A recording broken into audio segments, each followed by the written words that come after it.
Film की शुरुआत 1975 में होती है। एक बगीचे में कुछ बच्चे खेल रहे होते हैं। उनमें एक लड़की लारा भी होती है, जो गोद लिए जाने पर बहुत खुश है। इसके बाद कहानी आगे बढ़ती है और हम लारा को एक वयस्क महिला के रूप में देखते हैं। अब वो शादीशुदा है और उसका एक बेटा साइमन है। लारा और उसका पति उसी अनाथालय को खरीद लेते हैं जहां वो बचपन में रहती थी। उसका सपना है कि वो कई बच्चों को गोद ले और उन्हें अकेलापन महसूस ना होने दे, और उसका पति इस फैसले में उसका साथ देता है। जब वे घर में शिफ्ट हो रहे होते हैं तो साइमन उदास हो जाता है। उसे खुश करने के लिए लारा और उसका पति उसे समुद्र किनारे घुमाने ले जाते हैं। वहीं साइमन चुपचाप एक गुफा में चला जाता है और काफी देर तक बाहर नहीं आता। लारा और उसका पति घबरा जाते हैं और उसे पुकारते हैं। कुछ देर बाद साइमन बाहर आता है और कहता है कि वो अंदर एक बच्चे के साथ खेल रहा था। वो बताता है कि उसने एक नया दोस्त बनाया है जिसका नाम टॉमस है। लारा उसकी बात को नज़रअंदाज कर देती है, लेकिन साइमन रास्ते में सीपियां छोड़ देता है ताकि उसका दोस्त घर तक आ सके। समय बीतता है और साइमन का व्यवहार अजीब होता जाता है। वो हर दिन किसी अदृश्य लोगों से बात करता है। लारा और उसका पति इसे उसकी कल्पना समझकर नज़रअंदाज कर देते हैं। एक दिन साइमन लारा को एक तस्वीर दिखाता है जिसमें 6 बच्चे बने होते हैं, जिनमें से एक ने मास्क पहना होता है। वो कहता है कि ये सभी उसके दोस्त हैं और इसी घर में रहते हैं। एक तूफानी रात में बेनिग्ना नाम की एक औरत उनके घर आती है। वो खुद को सोशल वर्कर बताती है और साइमन के बारे में सवाल पूछती है।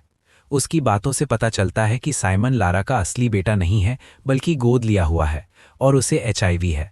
वो ये बात बहुत रूखे तरीके से कहती है, जिससे लारा को बहुत दुख और गुस्सा आता है और वो उसे घर से निकाल देती है। उसी रात लारा को कोयले वाले शेड से आवाज़ आती है। वो बाहर जाकर देखती है, लेकिन कोई छिपा हुआ व्यक्ति भाग जाता है। अगले दिन साइमन एक खेल के बारे में बताता है जो उसके दोस्तों ने उसे सिखाया है। इस खेल में पहेलियां हल करनी होती हैं और अंत में बड़ा इनाम मिलता है। वो कुछ कागज़ भी दिखाता है जिसमें लिखा होता है कि वो गोद लिया गया है और उसे एचआईवी है। और आपको ये पता है देखकर मुझे लारा क्या बहुत मिला? दुखी हो जाती है। कुछ दिनों बाद घर में एक पार्टी होती है। पार्टी के दौरान साइमन लारा से बदतमीजी करता है और गुस्से में आकर लारा उसे थप्पड़ मार देती है। साइमन भाग जाता है और फिर गायब हो जाता है। जब लारा उसे ढूंढती है तो उसे वो मास्क वाला बच्चा दिखाई देता है। वो उसका मास्क हटाने की कोशिश करती है, लेकिन वो उसे बाथरूम में बंद करके भाग जाता है। बाद में जब लोग आते हैं तब तक साइमन कहीं नहीं मिलता।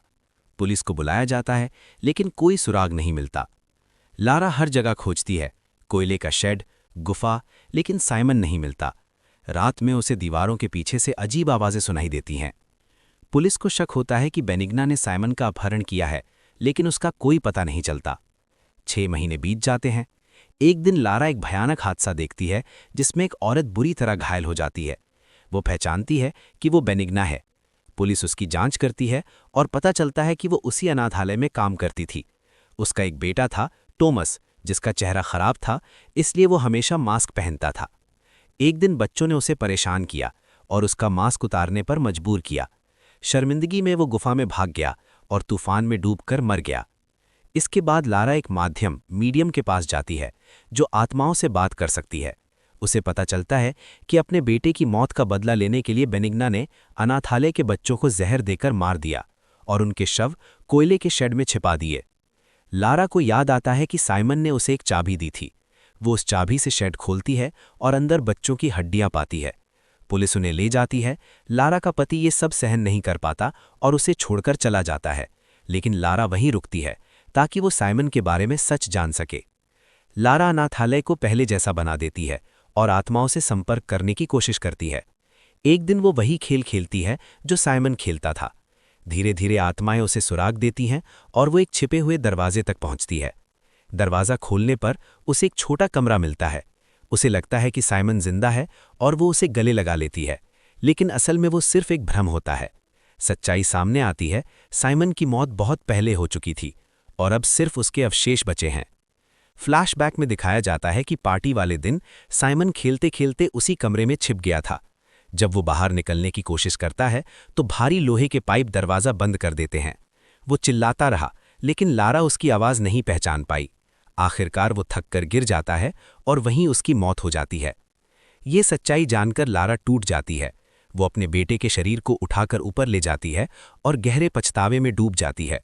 उसे लगता है कि उसकी गलती की वजह से उसका बेटा मर गया, इसलिए वो जीना नहीं चाहती।